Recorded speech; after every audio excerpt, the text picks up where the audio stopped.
Hi, everyone. Welcome to season 11, the Rabbi Roundup. I am so excited for this season because I'm getting the opportunity to have conversations with different types of rabbis around the world, the country, wherever I've come in contact. Some of them I've had conversations with prior, some of them, this is the first time I'm actually having a conversation.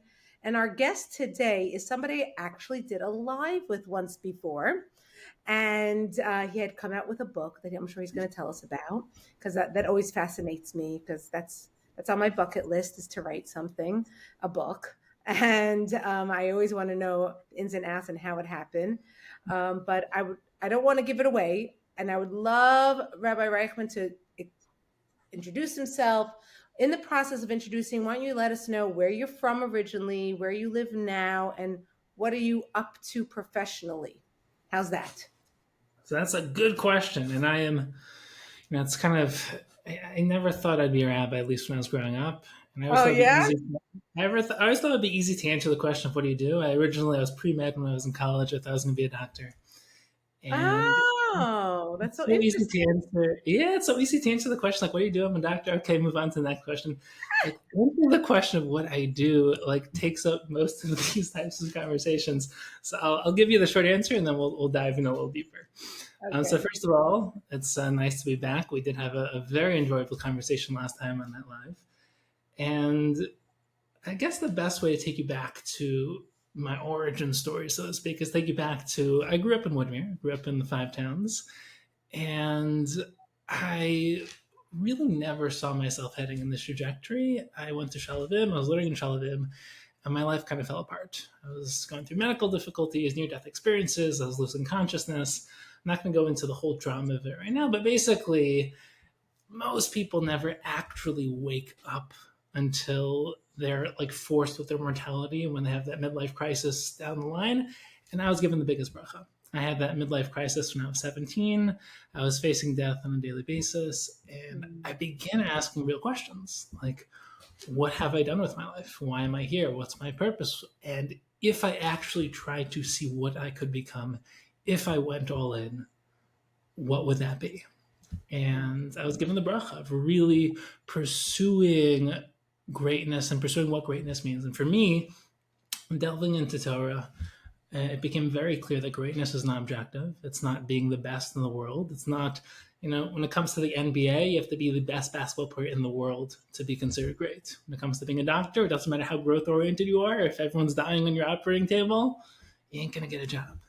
When it comes to self worth and self discovery and becoming all that you can be, the only person you need to be better than is who you were yesterday. And the real journey of life is just delving into becoming more self aware, becoming focused on becoming the best you can be.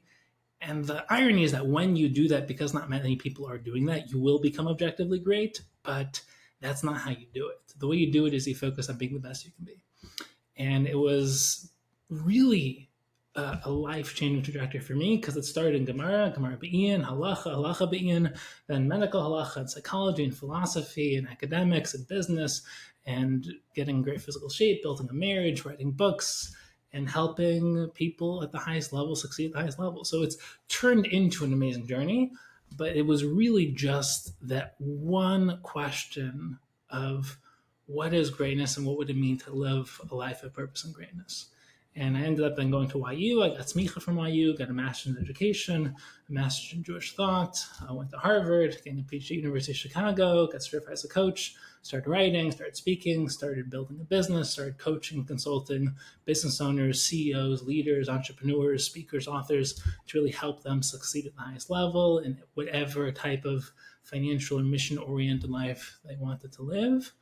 And it's led me on the journey of creating the most meaningful private life of growth and self-expansion, connection with Hashem, Torah learning, etc. And then just sharing that with the world and impacting. Create a masterclass, Self-Mastery Academy, which helps people really clarify who they are, what they want to become, and how to succeed at the highest level.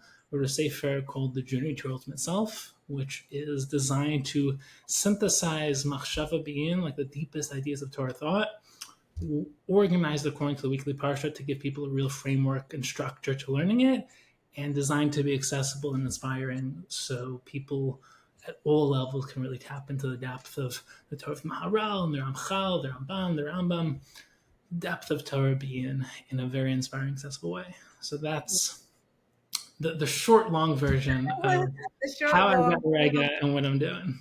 Okay, so I'm gonna touch on, which is interesting because again, we're not gonna. You said you didn't want to focus on what was going on your year in Israel, I guess, where you were having those um, I'm medical. happy to go into that for sure. Okay, Yeah. well, because I was just curious because you said you had originally wanted to become a doctor, and you would think that happens quite often. Like people who have some sort of medical struggle that they do then want to go into the medical Mm-hmm. field, right? Because they want to help that 100%. next person who might have a similar situation or who might be suffering, and you want to then do that. But it's interesting that maybe that's why originally you wanted to go into medicine, but there was a shift. What was that shift? Because you said NYU you were majoring in medicine. So So it's where a was little that backwards. shift? 100%, 100%. So first of all, I've been helping people who want to build brands, build businesses, write books, make an impact. The origin story of anyone who lives a meaningful life is taking the challenges you faced and finding a way to essentially globalize the message that you've embodied and learned through the struggles you faced to then go help people. So someone Mhm. who's experienced trauma usually is motivated to help prevent or help with the therapy of someone who experienced trauma. Someone who essentially got everything taken away from them and then rebuilt their life will be very motivated to find a way to really share that message and help people who's going through that. So for me, it's the opposite. I actually originally wanted to be a doctor. My father Mm. is a doctor, and I was going down that path when I was studying, so something called vasovagal. So basically, I was going through my day the first time it happened. I felt this pain in my stomach, went to my head. I just lost consciousness. Mm. And the way that these things usually work, when you pass out, you wake up. I didn't wake up. It was really weird. It was like this. If you ever had a lucid dream, I felt this like semi-consciousness, existential struggle to come back to consciousness. I felt like I was dying. And it was the most horrible, strange feeling. I literally thought like this is what it feels like to be dead. Mm. And then I finally came back and I thought it was a fluke accident. Maybe I ate something, maybe something strange happened. And then it happened 2 weeks later. And then it happened a couple weeks later. And this started happening again and again and again. And it's something called vasovagal. At the time, the doctors didn't know what it was. And basically, it's not lethal. You just have to know when it's coming on. You have to know the triggers, because if you pass out standing up, then you can have a concussion, you can crack your head open. Right. So Right. at the time, this was my main pursuit of basically figuring out what this was. And there was a time in my life where I thought, if no one knows what this is, like I'm going to devote my life to like the medical research and figuring out who else is experiencing this. I'm going to be, innovating on the personal story. It's actually funny. The last time I passed out, if you look at the Sefer, in the back of the Sefer is an excerpt from one of the Haskamos from Rasha Weiss. So the last time I passed out was a public share. At the end of the year, Shalavim goes to a public share with the Rasha Weiss. Mm. And I literally, it's a share with the entire, like everyone I know. And most people did not know. As a matter of fact, I don't think anyone there knew. It's like really between me and my parents at this point. No one knew that this was happening to me. Mm. So what ends up happening is, and this is the last time that I actually, now I know how to prevent it. Baruch Hashem, things have really been, in such an amazing place since then. The last time I passed out was during that shear. It was in the middle of the shear, and I felt it coming on, and I just basically couldn't get out of the room on time, and I just passed out in my chair. And what happens when you have these vasovagal responses is that it's really hard to feel pulse. So everyone thought I died. Oh my gosh. And this is on recording. So Wow. literally, and you can ask, like, how do I know? I listened to the recording. And the reason I listened to the recording is I wanted to listen to the rest of the shear, because I passed out in the middle of the shear. It was a great shear. It was a great shear on Tzitzis. It was amazing. But what ended up happening is I passed out, and I can hear everyone I know saying, "Oh my gosh, Reichman's dead!" Like, I can't feel a pulse. They called Hatzalah, and like Hatzalah took me out, and Baruch Hashem, I got my pulse back. As in, like, my pulse is always there, but they felt the pulse. Everything was okay. Right. And like I heard this like loud booming voice of Rasha Weiss saying, "Mr. Reichman is gonna be okay." Oh And my like gosh. it was the most surreal experience to like hear this. But like years later, I reached out to Rav Weiss and then said, like, I don't know if you remember me, but I was that bacher who passed that in your shir, and here's a sefer I wrote. So, you know, I'm not going to say that earned me the Haskama, but he definitely remembered me. You got his attention. Yeah, but yeah. So I would say maybe in that initial, like when I was 17, there was this thought, like maybe that would be something to really not pursue with my life's mission, but definitely pursue. But once it became clear that this is something that's been researched, that people know about, that, you know, obviously every time I speak, every time I share my story, when it's more of a, if it's more of a keynote where it's appropriate to kind of position it as like share my story type of keynote, every time I share this story, people come over and say either like, I have it too, or like my sister has it, my daughter has it. It's like when you have a big enough crowd, like someone has a Vasavagel family member, and they're like, oh my gosh, I thought it was only me. It's like, you know, in another life, this would have been my mission to like create the Vasavagel community of like people who connect over it. But that really was more of just the wake up call part of my life. And since then, it's really been just pursuing wisdom, pursuing Torah wisdom, depth, and really the pursuit of how to deepen everyone's lives in the most genuine, meaningful way possible, and to scale that impact and to really have the biggest impact humanly possible. Okay, I have a weird question for you now. I don't know. I don't know. It's a weird question. It's just coming to me while you're talking. I don't know if any of the other listeners, if they're going to relate to this question or not. But I personally find it to be a tremendous amount of pressure to be the greatest version of yourself. I can't believe I said that. I'm just saying. You know, I find it scary. I I don't I can't believe I'm okay. Whatever. I'm just. No, You know, this is going to a I feel special like place. Embrace it. I feel Embrace like it. we're talking to each other, but afterwards everyone's going to hear this. But in that, I'm just expressing myself honestly that I really would. Not that I think I'm a great person. I'm a good person, but do I think I'm the greatest version of myself? Honestly, no. And I don't know if I really want to be. I think I'm just. I mean, I can't believe I'm saying this. I just feel like it's.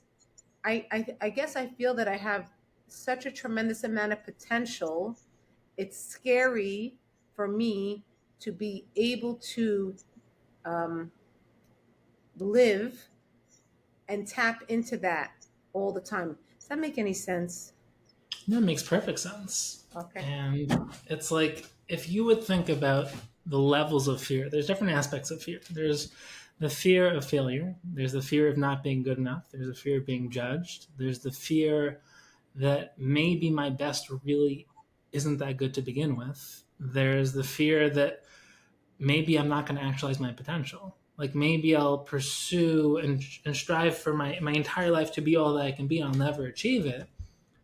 And then there's also just the fear of the weight of the responsibility Right. of being all that I can be, and also the fear of the responsibility of the public role that I will Yes. almost definitively be forced to embrace if I do become, because there's basically two aspects of leadership. One is the egotistical, horrible form of leadership, which is I want to be other people's role model. I want other people to worship me, and I just want people to respect me. I want power. I want to essentially just devote my life to myself.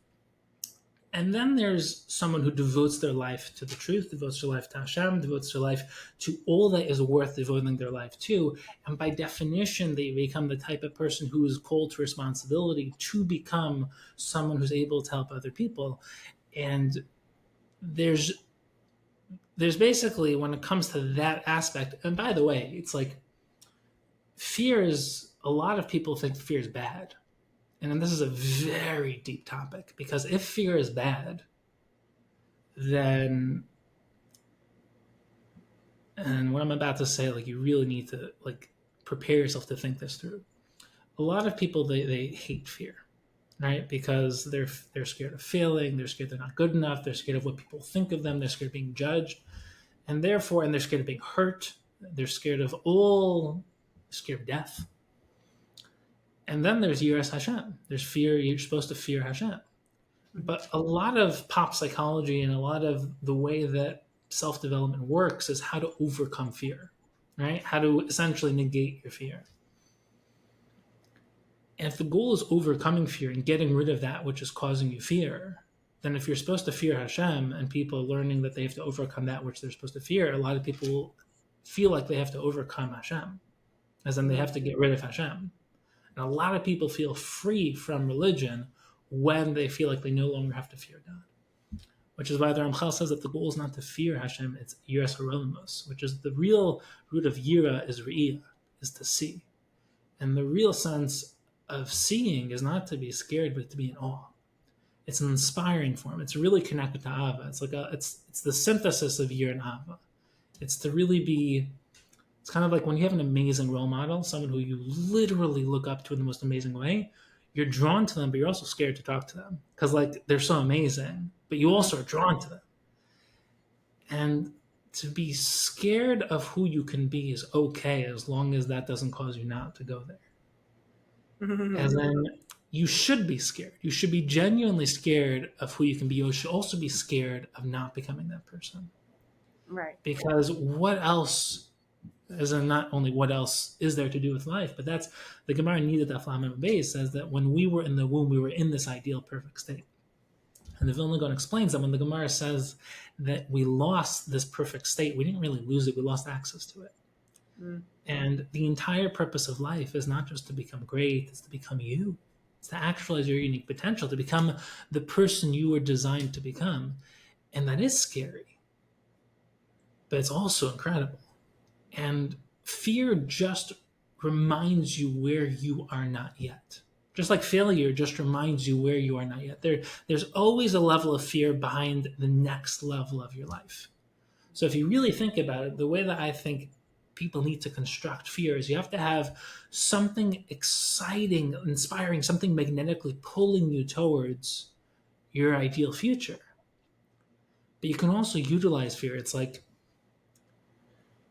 if you really want to get somewhere, you want to be pulled towards it magnetically. You also want to be pushed from behind, away from where you are, towards where you want to go.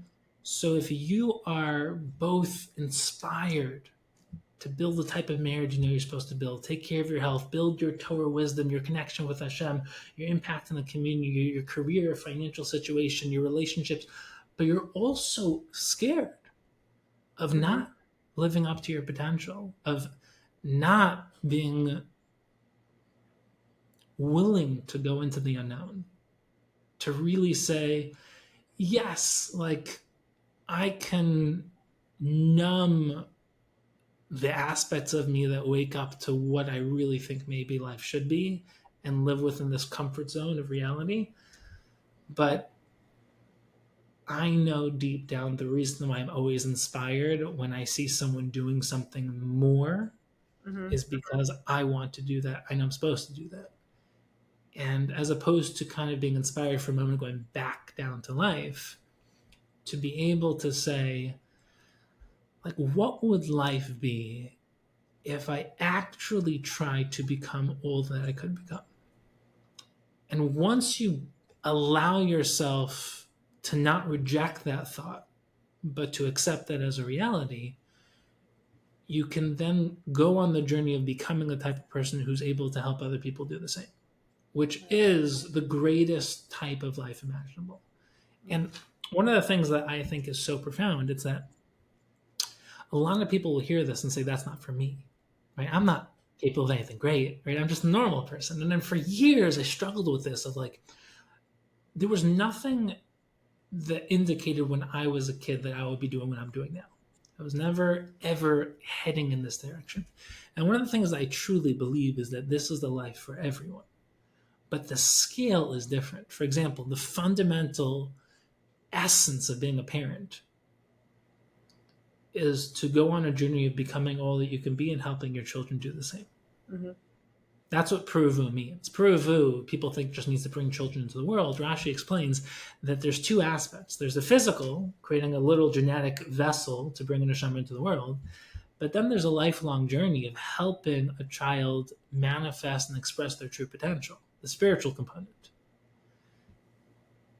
And most parents, I don't think that they think that's the nature and responsibility of Peru. I think they think that's a plus one. As in, like, I hope they turn out good. I want to be the best parents I can be, but it's not my job to be a role model leader and to really be their educator and their teacher and to really build a type of house that reflects a life of MS and the fully passionate pursuit of trying to be all that we can be. And in a really, really deep sense, not going, this is the next safe I'm working on is really Sugis and Gemara Bian, but the role of a father and the role of a mother is really to be a rabbi and mora. It's really to be the educators of children.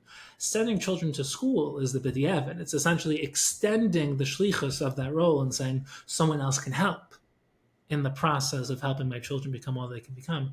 But you never get rid of that fundamental responsibility. And that's a lot to kind of, it's a big responsibility to bear, but that's a microcosm of leadership. Because the next stage of parenthood is to see who else you can lead, who else you can impact.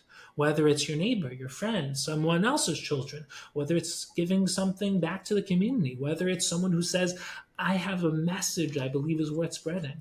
I have an organization I want to build. I have something I want to support. And what I find fascinating is that everyone is inspired by the story of someone who goes on this type of journey, but we haven't yet created a world where that's normal for everyone to go on that journey. There's kind of a split of like the people who are different, who do something really special with their lives, and everyone else. Mm-hmm. And it's like, when did that happen? Like, when did it be okay to think that you're just okay?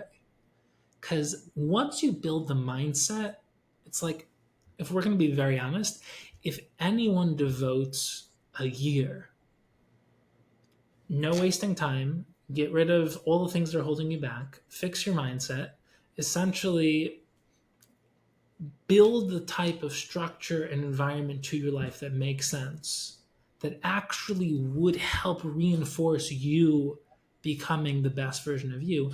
If you do that for 1 year, you'll accomplish more than most people accomplish in 10 years. You'll become one of the best at whatever it is that you do. We can just talk professionally for a second. People are stuck in their professional roles, dead end jobs, not going anywhere. Just a good analogy for spiritual growth, because it's very hard to quantify spiritual growth. Like, how do you know if you're more wise? How do you know if it's like very hard to quantify that. But if you do that for 3 years, you'll be top 1% in the world. You do that for a decade, change the world. You do that for a lifetime, you become a gadol of whatever it is you decide to devote your life to. And it's true in Torah, it's true in any area of Torah, it's true in business, it's true in building a great marriage, it's true in taking care of your health, it's true in writing and speaking and impact, it's true in anything. And it's like, if Hashem put us here to actualize our potential, live a life of truth, how could it be that it's so rare for someone to believe that they're capable of doing that?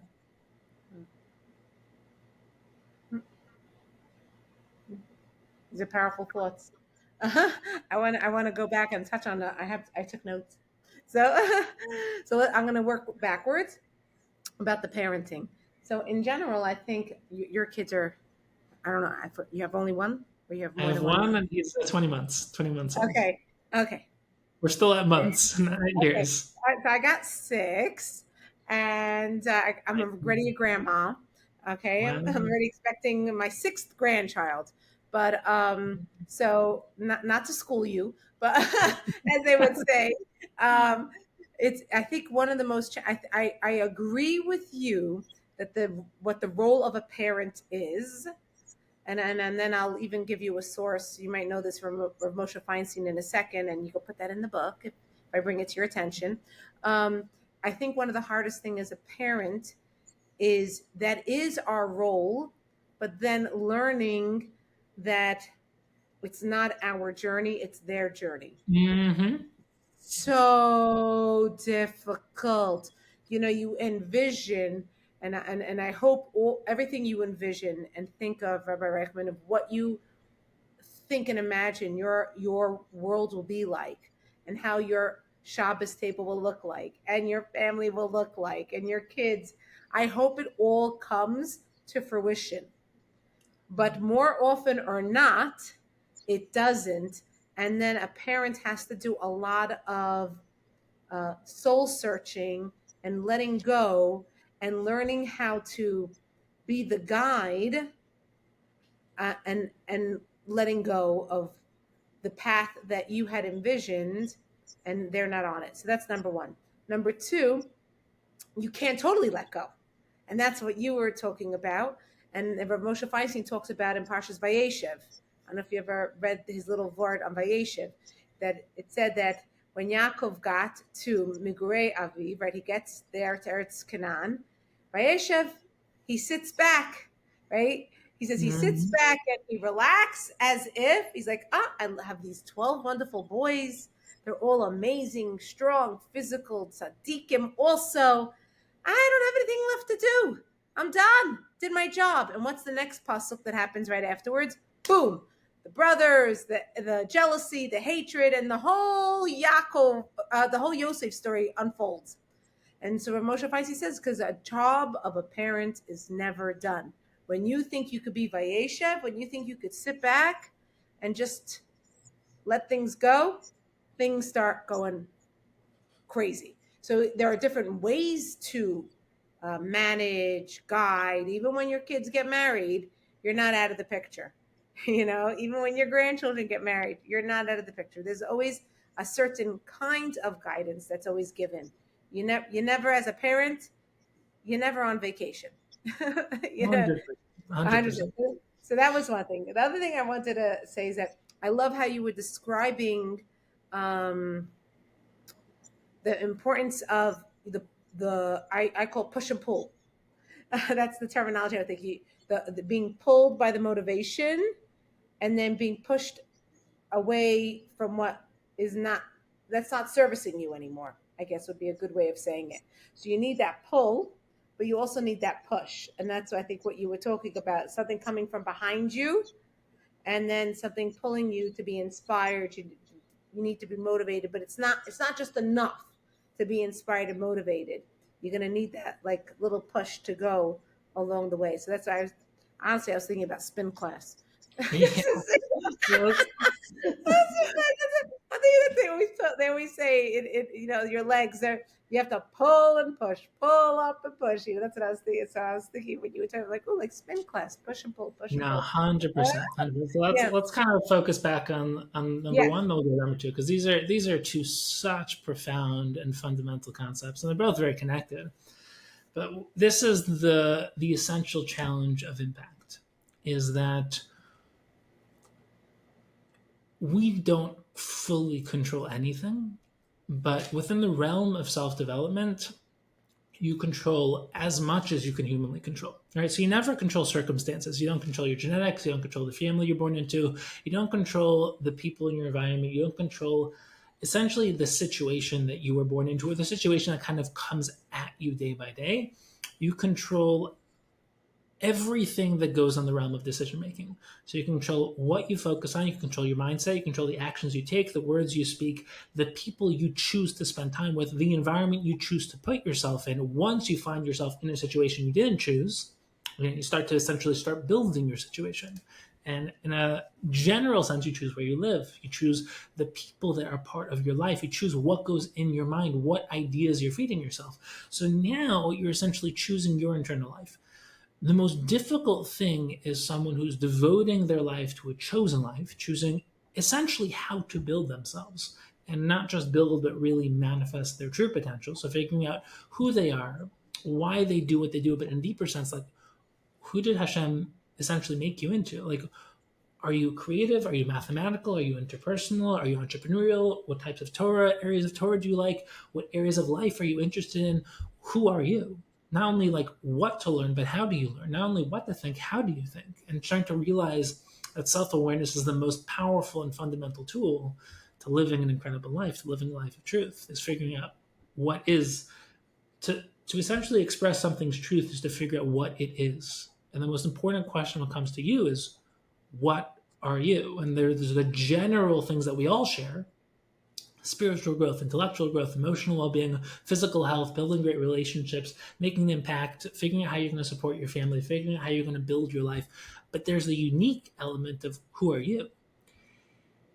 The most difficult part of that journey is once you basically start expanding outside yourself and start building relationships. Because relationships are the most rewarding aspects of life. They're also the most challenging and difficult, because it's the part of life you no longer control, because you don't control other people. And that's why marriage is the most incredible, rewarding part of life. The most difficult.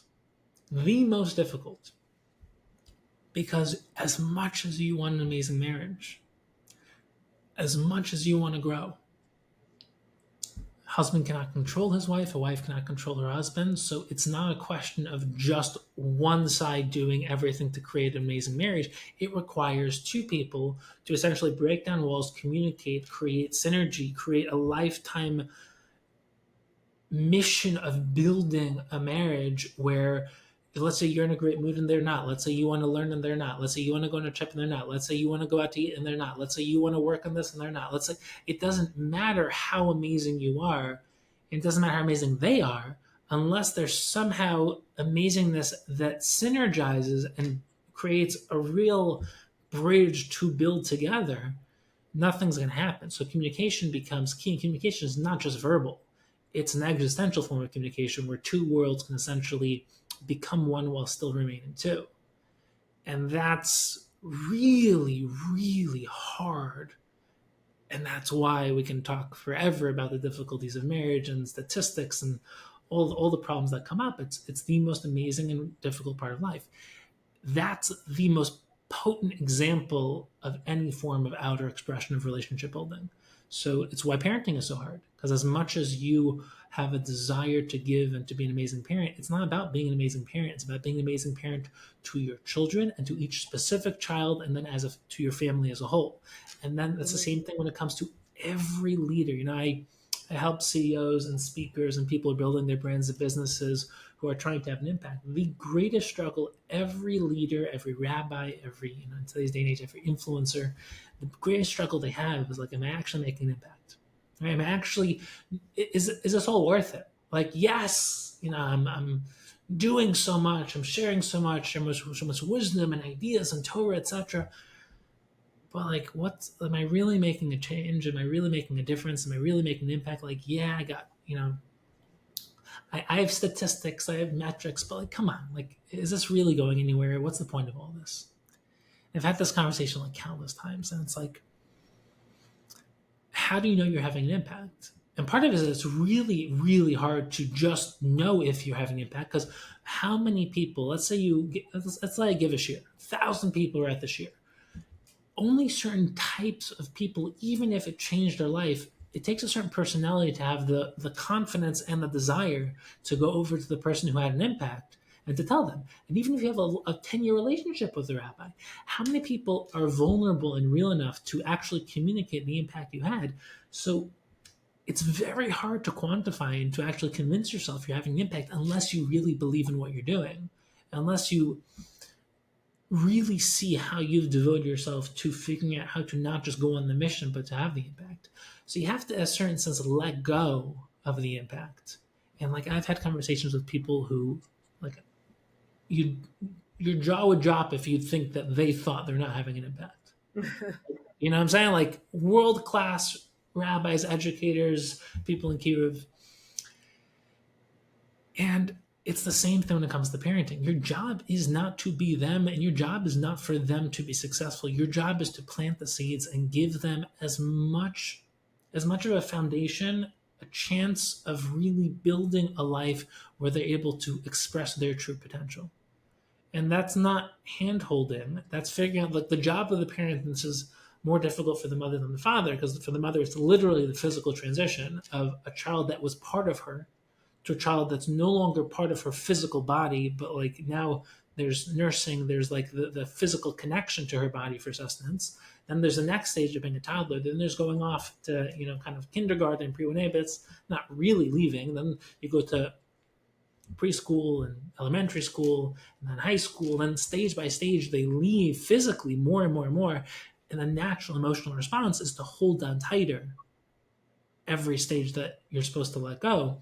The real beauty of this is that the way you love them and help them is by letting them go. The more that you let them go, but not fully let them go, but let them go to essentially spread their wings. And there's a great line, like, you want to give your kids roots and wings. Like, roots as like an eternal foundation of home, wings to really let them go and build their own life. And the natural inclination is to suffocate and to really hold them down tight because we don't want to let them go. But when you suffocate a fire, you essentially extinguish the flame. And the way you fan the flame is you give it more space and more air, more oxygen. So there's a beauty to that, which in the sense of leadership, your goal is not to be their everything. There's a great line in Pirkei Avos, "Ha'emidu talmidim harbe." The goal of a teacher is not to be the teacher. It's to create an independent teacher out of your student where he no longer needs you. She no longer needs you. Are you always going to be there for them? Of course, but there will be a day where you are not there for them because you're no longer in this world. So if you create this egotistical form of mentorship where you are their only source line and they need you, you've created a dependent servant. If you create an independent source of greatness, then you're always there for guidance, but they no longer need you, and you are showing that you don't need them. Because if you need them, then you're basically showing you're using them as a leader to essentially create followers.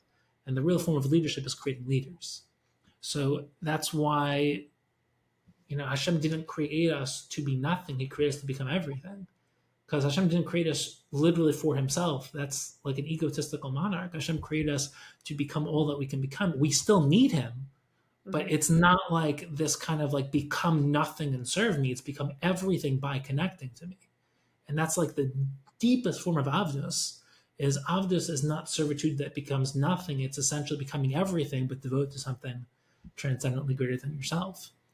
So what ends up happening is that parenthood is a great paradigm of leadership in general, of developing yourself, building something exponential, helping someone else do the same, and then realizing that's a form of impact on leadership. And you can then scale that and start thinking about ways you can live a meaningful life in the community, in the public, and how you can share something meaningful with the world.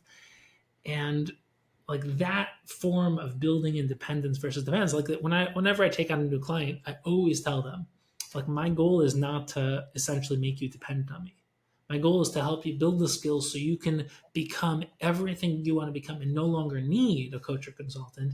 If you still need one, that's great, but that's not why I'm here. I'm not here to just kind of make you dependent on me. I'm here to essentially turn you into the best version of you so you no longer need it. If you want it, that's great.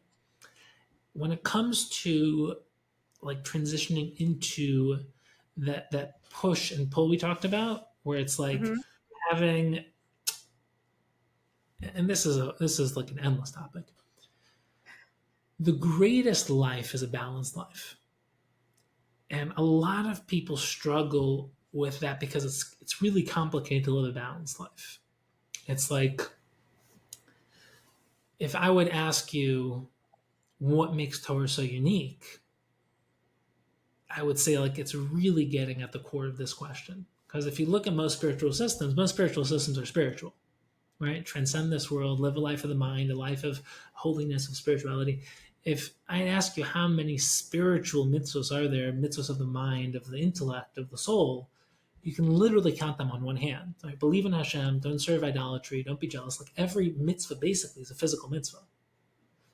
Eat matzah, shake a lulav, wear tefillin. It's like we engage the physical world. Why? Because the greatest form of living a life of truth is living a life of balance, where is it easy to say spiritual is good, physical is bad?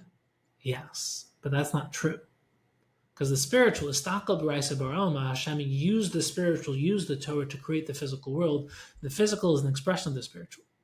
So Avraham, without getting into all of the details and complexity, like his chiddush the world, like there's a reason why his mitzvah was bris milah, which was using the most physical, most potentially animalistic organ of the body and uplifting it. it's basically the premise and the principle that to live a transcendent life is to live a transcendent life in this world. It's to recognize how there's a hierarchy of values, and spiritual is more important than physical. But the only way to live a spiritual life is through the physical. So if I believe I'm a spiritual being, I'm in a physical body, and the physical body is bad, the physical world is bad, I have to be a self-hating person my entire life. I have to hate myself. I have to hate the fact that I exist in this world. I have to hate money, and I have to hate food, and I have to hate relationships. I have to hate the act of intimacy with my wife and having children. Like, there's a reason why in most religious systems you essentially transcend everything in this world, because how can you not? How can you get married? How can you drink wine? How can you live? How can you make money? Like, how can you do anything? But then you start building a nuanced system of saying it's not A or B, it's A and B, but there is a hierarchy. So it's not that the physical is good and the spiritual is good, it is that the spiritual is the source of the physical, and that's what makes the physical good. But messing up that hierarchy and saying they're equal, or kind of just conflating the two and saying they're just the same thing, that gives you freedom to live a life of hefkerus, where you're essentially doing nothing because you've essentially given up recognizing source and expression. It's like a tree comes from a seed, a human being comes from a zygote, the physical world comes from the spiritual. But if you're not aligning why you engage in the physical world towards a higher purpose, if you're not aligning why you're making money towards a higher purpose, if you're not aligning why you're getting married and building a family with a higher purpose, if it's just an outlet to do what you want to do, but you're kind of pretending like it's under the guise of a spiritual system of truth, then you're essentially living a life of sheker within a life of truth, which is it's a very powerful lie, because in a certain sense it's living a life of idealism, and that's why it's so difficult. Like, there's a reason why people struggle. By the way, like, to get to like Avraham's main machlokas, like Shem and Aver, people say, like, what did Avram introduce to the world? So most people say monotheism, which can't be true, because Adam served God, Noah served God, Shem and Aver literally were teaching Torah. So, like, what did Avram introduce? So the Bali Mashava explained that Shem and Aver lived during the time of the Dor HaMabul, the Dor HaFlaga. They saw that the world became corrupt, and they said, we must figure out a way to live a spiritual life. And they basically removed themselves from the world and lived that more Buddhist, transcendent spiritual life. And Avram said, no, that's not MS. Like, that's small MS, because it is true. It's very, very difficult to live a life of truth in this world. It would be much easier to stop eating food, to stop getting married, to stop engaging the physical world, to live a life of just thinking, just embracing the realm of ideas and Torah and truth, and remove yourself from essentially building and expressing potential in this world and building up the full expression of human potential in the physical world. And technological evolution, and just, it's essentially everything that's a physical expression of potential. It would be much easier to just avoid that and live in a cave and just contemplate truth. And Avram said, but that's not true. Like, that's not capital T truth. The physical world is not bad. It's just challenging. As in, the Maharal explains everything in the world is potential. Everything. Time. You can do anything with time. Money, you can support a yeshiva, you can use it to support your family so you can learn more Torah. You can also use it to support evil and horrific things that are going on in the world, and also wasting your time and just basically doing nothing. It's just a question of potential. And the more potent the potential, the more it can be used for the good and the more it can be used for the bad. And the physical world is literally just potent potential. And Shem and Aver basically said it's just not worth the risk. No, we'll just live a transcendent Torah life. We'll meditate on our navel. We'll be Buddhists in a cave, and we'll basically remove ourselves from the world. And Avram said it's time to live idealism. It's time to live a higher truth. Is it going to be difficult? Yes. Is there a challenge that people will fail along the way? Yes. And wasn't easy. Like, you look at Avraham, like, it wasn't just like Avraham and then Klal Yisrael. You had Avraham, and then there was a filtration process. Yishmael and Yitzchak went to Yitzchak. And a filtration process, Yaakov and Esav. And like, the beauty of Yaakov's children is that they were not perfect. And talking about, Vayeshev and Yaakov, it's not like Yaakov had perfect children. The story of Yosef is introduced with the story of Yehuda and Tamar. And you have the selling of Yosef, and you have struggle and tragedy and making mistakes and making cheshbonos. And yes, like, we're talking about the avos we're talking about, the shvatim, and it's not unlike you have to get very nuanced and careful when the Ramban says you can learn from the others, but don't think that it's you and me. Don't think it's like on our level. We're talking about it on a different level. But at the same time, it's like, yeah, like there was a struggle. But it's recognizing that living a life of truth is difficult and you will make mistakes, but that's why we're here. Like if we were here to just be perfect and not struggle and live a life of just simplicity, Hashem wouldn't have created us in this world. We would just be malachim. The reason why we exist is to engage in the process of embracing the challenge, rising to the occasion, failing many times along the way, learning from it, building the muscles. The way you build muscles, you literally rip the muscle apart. And the only way you can build the muscle is if you figure out how strong you currently are, you go a little past that, you break, rip the muscle fibers apart, and then you become even stronger afterwards. So the key is recognizing that the definition of idealism is that it's not easy. People will fail. Most people won't want to try because they'll be scared of failing. It's not simple. It's nuanced. It's sophisticated. It takes a long time to understand how to do it right. There's the klali communal aspect and the individual, how do I do this? As in, every community has systems. And every community will choose the system they think makes the most sense for creating a communal type of life living towards the truth.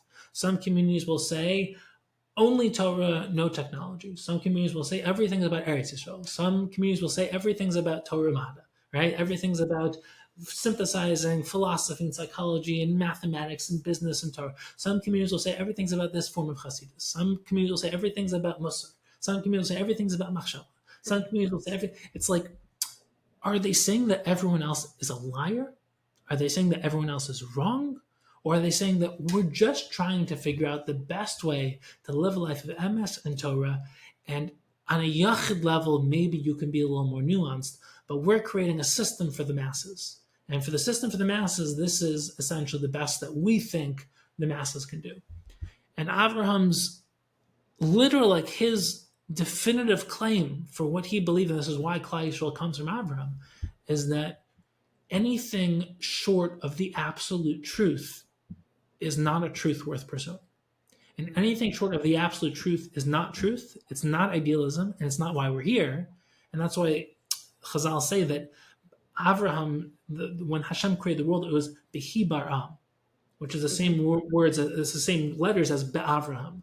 Because the definition of creating a physical world was for Avraham to come to the realization that the only way to live a life of truth and expressing Hashem's true will of why He created the world was to synthesize Shemayim and Eretz and to live a life of the absolute highest idealistic truth.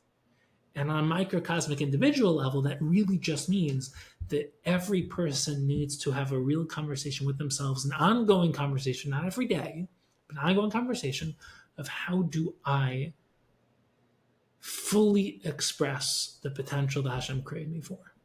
Right. And anything short of trying, not succeeding, because you can't control anything other than your effort, but anything short of trying to do that is not a real life. And that's why we're so inspired by people who we think are doing that, because deep down, we know that we not only want to do that, but we're supposed to do that.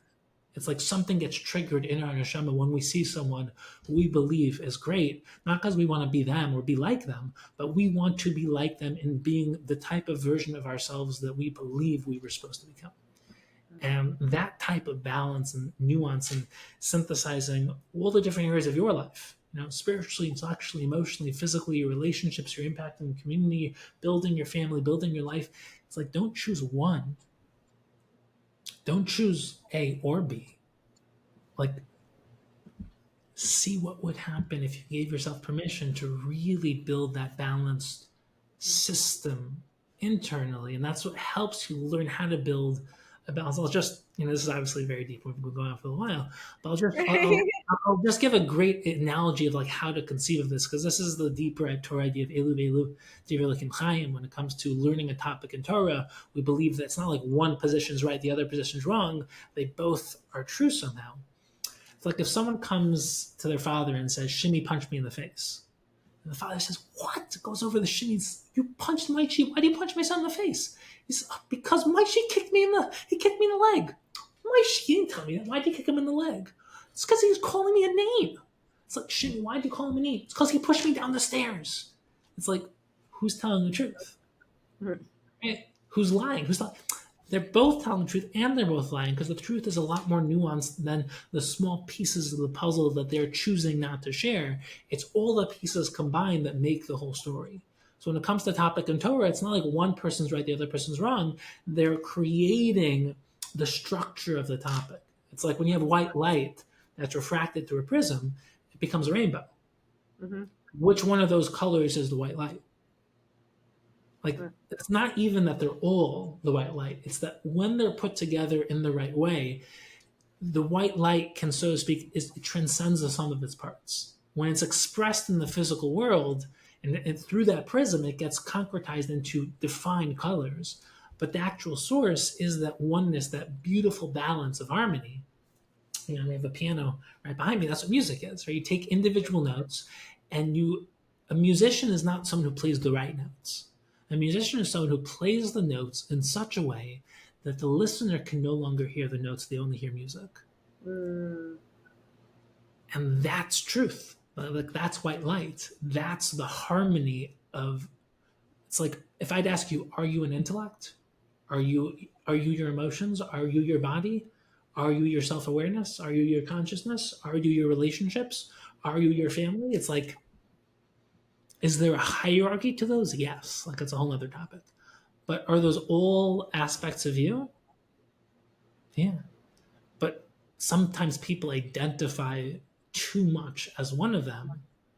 And it's like someone who identifies by their job. If they lose their job, they lose their identity. Right? Someone who identifies as their body. If they get like a cut, something wrong happens on their cheek or whatever, they're not having a good day, and like they feel like they're not themselves. It's like, this is everything, is realizing the hierarchy of things, but also building that balance, building that oneness, building that harmony. And like, the more that you give yourself permission to strive for idealism, and idealism is always building something more harmonious, something more interconnected, something more, like, if I'd ask anyone, what do you really want? Everyone has like a really deep answer to that question. Like, what do you really want in life? But most people are not willing to really let themselves go there, like we talked about before, because like, it's scary. It's like, what would that require for me to go on that journey? That's why I love Baalei Tshuva, because we're all Baalei Tshuva. We're all going back to our root selves, our fetal selves, right? But Baalei Tshuva gave themselves permission to walk into the unknown and go on the craziest journey to say, I'm going to choose my life. I'm going to choose my connection with Hashem. I'm going to choose my Yiddishkeit. I'm going to build a real deep understanding of everything, because I know I don't know anything. And I think the most powerful thing anyone can build is a Baalei Tshuva muscle, where they give themselves permission to get out of the comfort of what they've been doing forever and say, for a week, let's see what would happen if I actually tried to turn my life into a journey, right? A journey, which means that I'm here, I'm trying to go somewhere. And that could be focused on something very simple. I want to delve deeper into building self-awareness, into building a love for Torah, a love for Hashem, building a really meaningful relationship, improve my relationship with my wife. But like, the moment that you do that for one part of your life, you realize that's the only way to live life, is to go on the hero's journey. And the hero's journey is essentially, I am not yet capable of doing the things that I want to do, because I am not yet the person who's capable of doing that, because I haven't tapped into my true potential yet. The only way I can go on that journey is giving myself permission to become more than I am. And the most important realization is that you're not becoming more than who you are, you're becoming more of who you are. Right? You're tapping into a deeper sense of your true self. A lot of people think they have to give up who they are to become who Hashem wants them to become. It's the exact opposite. It's that you have to give yourself permission to become more of who you are, to delve deeper into yourself. It's like, most people think like Hashem's out there, right? He's in the sky. He's out, like when the first Russian astronaut came back from outer space, they asked him like, "What do you see?" And he said, "I didn't see God." It's like, what were you expecting? Like a giant, bearded man saying, "Oh, what took you so long? I was waiting for you." It's like Hashem is the source of all sources, the neshama shel neshamas, the root of all self, of all consciousness. And the deeper you go into yourself, not out of yourself, the more you get in touch with yourself, the more you get in touch with Hashem. That's why Abraham's journey was lech lecha. Lech lecha means lech, go lecha, to yourself. So I wasn't given a destination because the journey to yourself is an endless journey into the unknown. But it's also a journey to Hashem, which is why the journey, the tendency he faced along the journey, were his building his relationship, his connection with Hashem. Because the deeper you go into yourself, it's like just building on the hierarchy theme. Like the deeper you go into yourself, the more you become yourself. The root of yourself is your shared self with your spouse. That's your Ezer Connecto. The Gemara says, Chazal say that man and wife are originally one, and then they're split into two selves and born into this world. So your job in life is to actualize your true potential, which is going deeper into yourself, becoming more of who you are. The way that you do that is along that journey, finding someone else who's doing the same, and then going deeper into your shared self too, which is essentially what marriage is. The root of that self is Klal Yisrael. Like we're all part of Klal Yisrael, right? That's the source of all of our neshamas. As the Ramchal explains, the root of all self is Adam Harishon, which is essentially the source of every human soul. And then the root of that self is HaKadosh Baruch Hu. So essentially the journey to Hashem is going deeper and deeper and deeper to the root of everything. And the personal connection with Hashem is going deeper and deeper and deeper into yourself. And that simple shift changes everything because you don't give up who you are. That's why the Mishnah says, you should make Hashem's will like your will. And the Rambam explains that that is your deepest will. Your deepest will is already Hashem's will because Hashem is the root of yourself. So you're not supposed to give up who you are to become who you're supposed to become. You're supposed to discover who you are and actualize who you truly are, which then helps you realize that living a life of Torah is living a life of MS. Living a life of MS is how you become who you're capable of becoming, who you're supposed to become, and who you want to become. Because who you want to become, like everyone just wants to feel like they are actually becoming who they're supposed to become. Like the essence of happiness is when you are on the journey of making progress, of actualizing your unique potential. And the way to do that is to recognize the balancing act of life. It's like physical and spiritual, individual marriage, individual community, individual helping others. Working on my learning, working on making a parnasa, working on my intellectual growth, exercising so I have a body that's full of energy and the excitement to actually learn with excitement, build a Torah mind, make an impact. I want to be an introvert and focus on myself. I want to be an extrovert and build relationships with others. I want to essentially be spiritual. I want to go on vacation with my family. I need to make money to go on vacation with my family, so I have to get a good job. But I don't want to focus on my job. I want to focus on my learning. But in order to focus on my learning, I need to not worry about paying the bills. We're not worried about paying the bills. I need to get a good job. It's like the moment you build the system that accounts for everything, you start to live a life that makes sense. The moment that you say, I'm going to choose one value, ignore another value, you just end up living your whole life putting Band-Aids on fundamental issues, which is really just hiding from the problem, not solving the problem. So can I ask a question? Because yeah, for sure. We're gonna go. I'm sure people also know, because obviously you have a tremendous amount of wisdom, and I could listen to you for hours. But not above, and I should say, and this is something that you offer to people. That this is your role, meaning this is the niche that you found yourself in, that you, this self-discovery, the writing of the books and the coaching as you had started off. I wanted to ask you, is there, I don't need a name, because obviously, who you coach and whatnot, that's private, but I think it would be interesting to hear,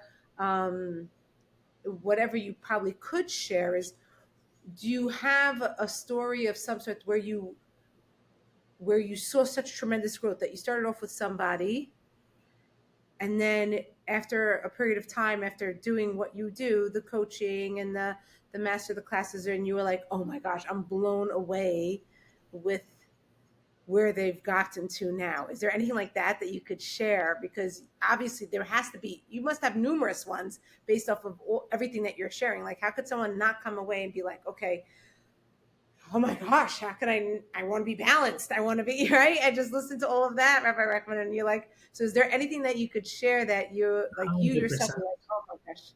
100%. First of all, so the yes and that you kind of transition from the no but, that's something I've really been working on myself, because the no but is not designed to be a no but. It's designed to be a transition. But, Right. and again, I'm just like, but it's like the way that the human mind creates transition is essentially distinction. So the no but is just how you kind of like move to something else.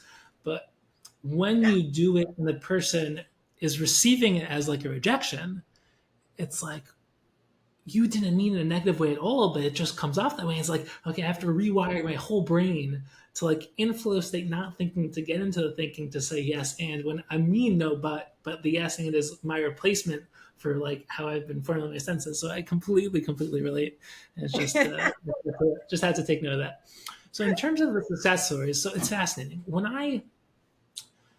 I built this business, like now, Baruch Hashem, I've coached literally every type of leader and influencer and speaker and people who are literally trying to do what I'm doing, people who are doing things completely different, building organizations, building nonprofits, people who are CEOs and trying to inspire the world, people who have like, I'm not going to mention some of the names because a lot of Right. stuff is popular, but people who are like world class famous that, it's like the greats have coaches because the way you become great is you always become greater, and the way you become greater is you find people who can help you become greater. But in the world of stigmas and like mental health things, like everyone's scared of saying I needed help.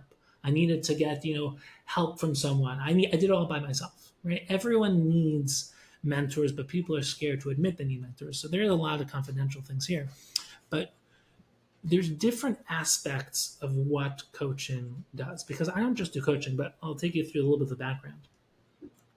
I never thought I would be doing anything but learning, teaching, and thinking, writing books, inspiring, speaking on stages, doing the content, impact, none of the business, none of the details, none of the brand building, none of the entrepreneur stuff. I didn't have an entrepreneurial bone in my body. And the reason why is because I didn't come from a family of business owners, entrepreneurs. Like, it's professionals from professionals from professionals. I was going to be a professional. To build a business is a whole different thing. To work on building a brand, building impact, it's a whole different thing. And so not the intellectual, spiritual realm of things. It's the practical, it's the systems, it's the essentially just the nitty gritty details of pushing and sitting and doing it. And I've done literally it all by myself, but for a very simple reason. I realized in order to do what I wanted to do, to inspire the world, to teach Torah, to write Svarim, to impact, I needed to figure out how to support myself financially. And I would interview people, and they all said, if you really want to do this, well, I would interview Rabbanim and speakers and people who are very successful and really having an impact on the Jewish world. They said, if you really want to do this well, you have to become financially independent. So what I did is I just built an entrepreneurship muscle. I built the business, I built the brand, I started creating courses, and I built the social media presence, and I started to essentially work in the business world, in the corporate world. I started to position myself, I started to speak in the corporate world, and then I started to work with all different types of people. And there's different types of success stories. So for example, for some people, they want to start building a huge presence so that they can start speaking, building a speaking career, start essentially getting their book out there, having an impact, and really living the life they know they're supposed to live. For some people, they want to essentially scale back from their business and spend more time working on themselves, working on their leadership skills, working on their self awareness in their personal life, because they've made all the money. They've kind of done everything on the business side. They want to now work on themselves. For other people, they're building a nonprofit, building an organization. They're just really struggling to enjoy the process. They're struggling to essentially delegate, to run things smoothly. For other people, everyone else thinks that they're the biggest success in the world. They're world famous, most famous singer, most famous speaker. Everyone thinks that they're like literally the role model mentor of the world. and they're just struggling. They're struggling to be creative. They're struggling to be productive. They're struggling to essentially build what's behind the scenes of the social surface, the public front, because there was a time in their life where they were so driven, excited, inspired, and doing it. They made it, and now they've kind of just plateaued. They're not creating. They're not, and most of it's because they don't have accountability. They don't really have clear goals anymore. When they were younger, they dreamed of one day making it, but now they've made it. It's like, what's next? Or someone's been, giving shirim, and it's like, what's the point of all this? Like, am I actually making an impact? Like, how do I really start building towards a bigger future? And for some people, what we need to do is, and by the way, like coaching, there's basically different aspects of how to help someone. There's therapy, which is essentially creating a space for someone to really open up, reflect, see themselves through you, and really just you serve as more of a mirror for them to kind of process themselves. There's coaching where you ask a very specific targeted question to really bring out their ability to see themselves, come up with their own solutions, and create clarity so they can take things to the next level. There's consulting, which is essentially they come to you with real problems like, how do I build this business? How do I market this? How do I make money from this? How do I create this? How do I create this course? How do I build this? And because I built everything myself. I built my website, wrote my book, created my master classes, built the brand, created my speaking career, did like all of like everything. I've basically done all the marketing, all the branding, all the nitty gritty stuff, all the technical stuff. So like I've been through every step of the process myself. I can help people with so many of the business things, so many of the marketing things, the branding things, the creative things, the discipline things. So there's the consulting, which is really just telling them the intellectual answer to their problem, like actually solving the problem for them. Then there's the mentorship element, more like being the inspiration, the role model that really works with them to help them, guide them on the actual journey, which is, okay, let's build this together. Like, I'm going to be there with you. Let's build this. And then there's just the accountability, which is, that I am expecting you. And when we come on our calls, that I'm expecting you to have shown up and done the work. That pushes you to do the work. A lot of creatives, they don't work for anybody. Especially people who are financially successful, they're their own boss. They feel like doing it, they do it. If they don't feel like doing it, they don't do it. Once you become successful enough, it's very hard to stay motivated because you don't need to anymore. You don't need to be productive. You don't worry about money. No one is essentially keeping you accountable because you're the one who's paying everyone else's bills. You're essentially the top dog. You're on top. So if you're creative, it's the same thing. Like most creative people are not disciplined. Most disciplined people are not creative. So most people who are doers, who are just have the great work ethic, they're doing it all day, every day, their life's not going anywhere. And people who are visionaries, artistic, creative, singers, songwriters, who are going to be speakers and writers and authors, and like they don't have the discipline and the work ethic to fully actualize their creative potential, mostly because they're not internally self-disciplined and no one externally is holding them accountable. So everyone essentially comes in with their own story, own struggles, own goals, own reasons why they want what they want, and they're not really clear on what they want. So I build a system around every single person. And there's the therapy, there's the coaching, there's the consulting, there's the mentorship, there's accountability, there's the inspiring them and kind of pushing them forward and really helping them actualize their potential. And you'd be surprised. Like for some people, we build an entire system. And it's building the infrastructure and the business model and essentially building the accountability and the structure and the schedule, creating concrete, big lifetime goals, smaller goals that kind of you can guide step by step towards those lifetime goals.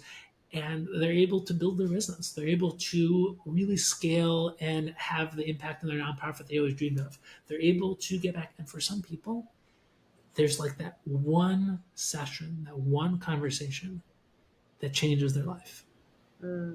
And when someone only does therapy, that conversation can take years because there's nothing pushing it forward. And most therapists by now have come to this realization. They kind of use elements of coaching in their therapy. But therapy is define therapy. If you're only a therapist, it's passive and reactive. So it's essentially just creating a space. And you just allow the patient to essentially open up level by level, layer by layer, like onion, just peeling that onion. And for some people, it takes them like 3 years to have one conversation needed to happen. And that one conversation changes your life, where it's like, if you want to go through the levels of stories, it's like, my mother didn't love me.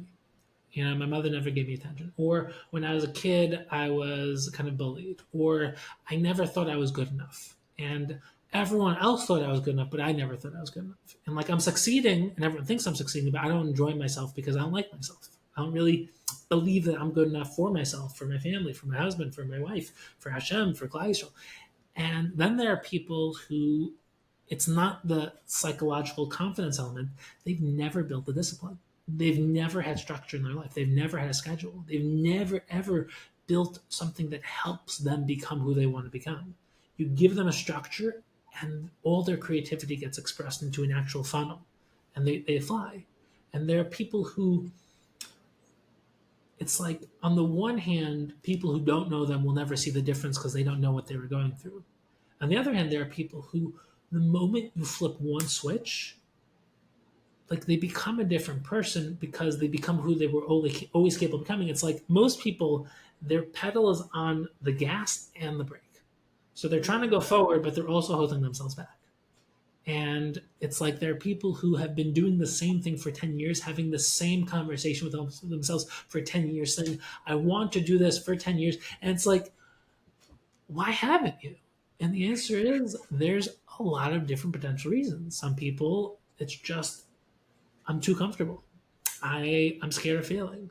I'm scared that maybe I'm not good enough, or maybe I'm not ready for this, or maybe I don't really want this, or like, staying where you are is always the easiest thing to do.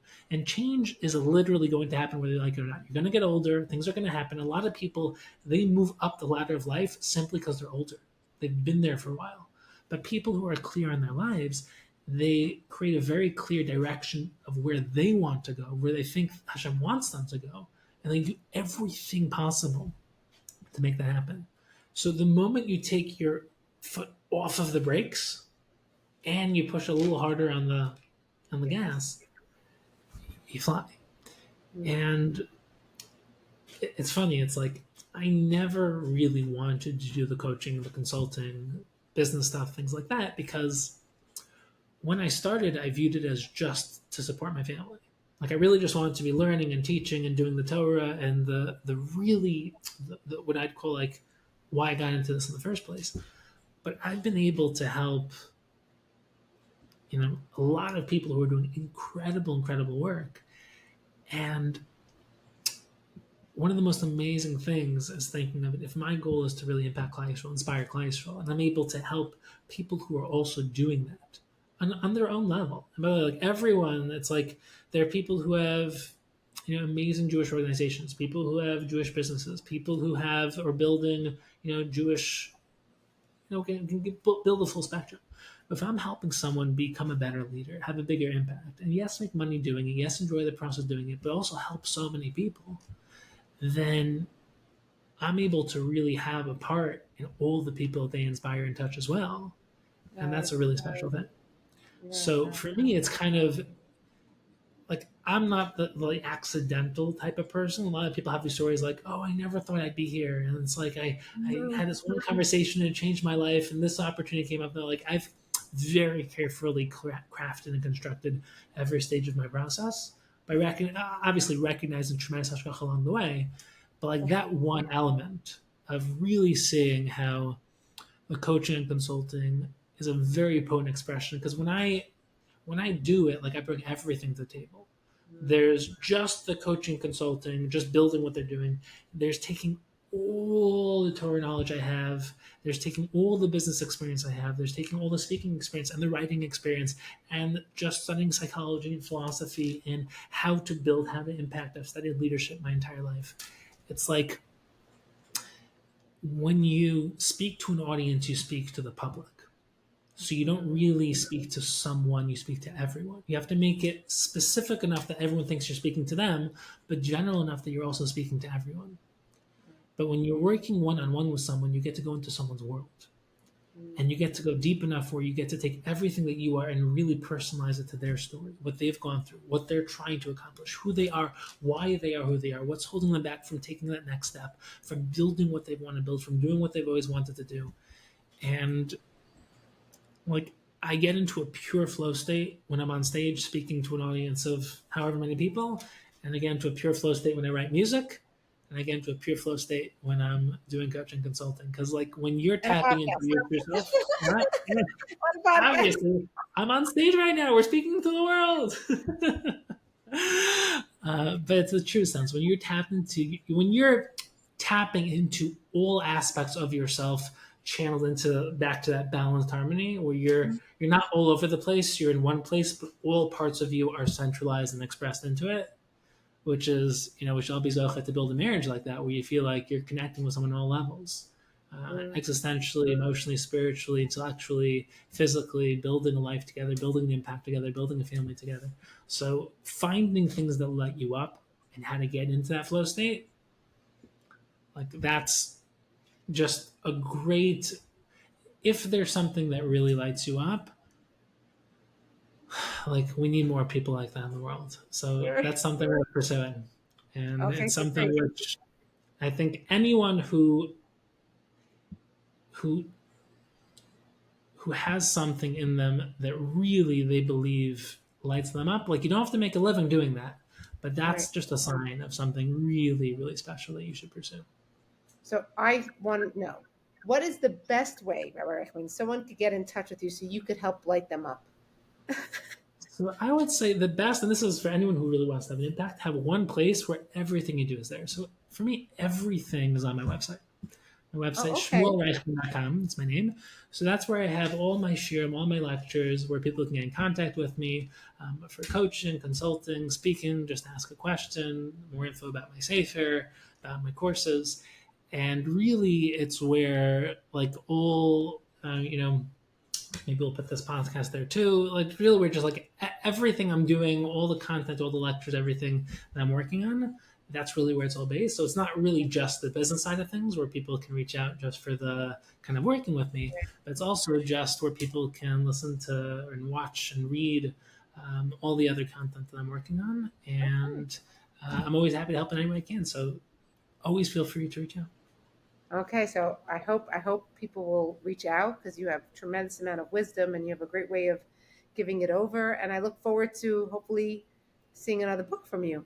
So that should be Yeah. exciting. So keep me posted. I'm Okay. working on three right now, so they're not going to all come out at the same Three? time. Yeah. Oh my gosh, we'll have to have another conversation on how you do that. I don't know how you do that. Okay, so we'll have to have a private conversation about that. But anyway, but I want to thank you so much for coming on the podcast and giving us a totally different perspective of another type of rabbi, and what you do as your position and how you really help and guide people and how you came to it. So I really appreciate you sharing that story with us. Pleasure was all mine. Thank you so much for having me, and thank you for all that you do and the inspiration that you give to the world and creating a platform where we can have conversations like these that really like the fact that we're able to have this conversation that went in so many different directions as deep as it went like that. That's truly something special. Yeah, thank you. I appreciate that. Thank you so much, Rabbi Reichman.